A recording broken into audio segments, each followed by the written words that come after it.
কি দিয়ে ভাত খাচ্ছো? আমি দেখ এখানে আলু সিদ্ধ, আর দেখ এখানে বেগুন পোড়া, এখানে হচ্ছে টমেটো দিয়ে ডাল করেছি,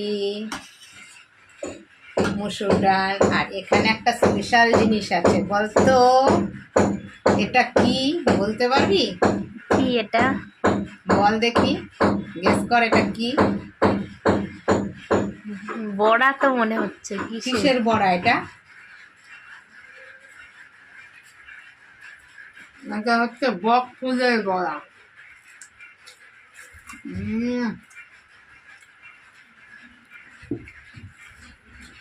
টেস্টি খেতে।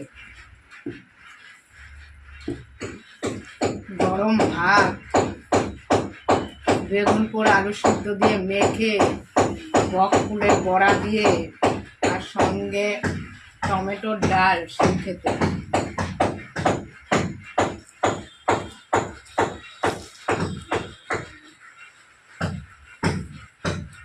সঙ্গে একটু কাঁচা লঙ্কা।